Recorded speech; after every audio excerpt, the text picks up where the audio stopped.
that or whatever, but they shared a publisher, and and finding this poem in here this morning, you know, I remembered that there was a poem by Michael Palmer that was from an old book called Notes for Echo Lake, I believe, and that book had a poem called Portrait of D.B. as Niccolo Paganini. Okay, so you have to imagine that poem in the background of this riposte, which David wrote. Tall portrait, 2 or 3 stories of MP as DB.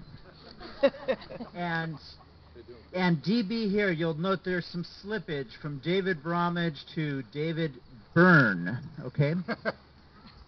Pre-specular, crepuscular, spectacular. We are marching to Aporia.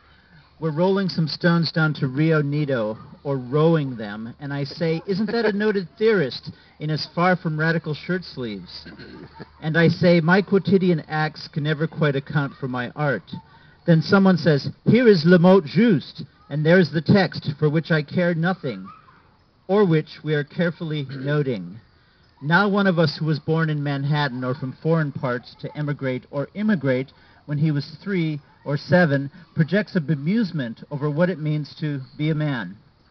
Clad in an immense white suit, shoulders nearly double the width of his slender frame, possibly just for fun, perhaps a critique of his audience for empowering seeming over reality, to which end such stage clothing was put by Cocteau and Picasso, his hair slicked straight back like a 20s matinee idol, or to evoke an 80s mutant, he demonstrates a repertoire of electroshock gestures and turkey-neck ticks as he intervenes against his art on its behalf. Early in the 70s, he affiliated with conceptual minimalist art, then flourishing in the Soho district, where he mounted a number of performances that teetered so precariously between satire and whimsicality, audiences often failed to perceive their humor. He once shaved off his beard to the tune of Pennies from Heaven, played on an accordion, while a woman who stood center stage flashed cue cards bearing Russian words. But soon, a newer sound began to crystallize inside his head, funk rhythms, fusing with DB's own cerebral reinvention of 60s soul.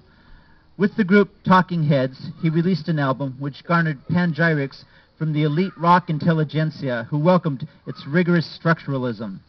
This was shortly followed by more songs about buildings and food, and then by Fear of Music. Lambasted for its formalism, the group found stalwart defenders, the New York Times among these, to remark that they stripped music of its false emotionality to convey true feeling all the more directly.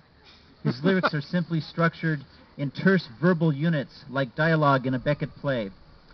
The dissociated products of a fractured sensibility, these works pulse with urban tensions in fables at once unsentimental and yet chillingly evocative of states of extreme neurasthenia, in phrases that can seem non sequiturs. Gaunt and ascetic-looking, Tony Perkins shoulder-tense and hunched, staring straight ahead with Buster Keaton look, he spins the car radio through the latest hits by all his colleagues with an impatient grimace. But Tina Weymouth thinks he spends too much time with persons with whom he has little in common.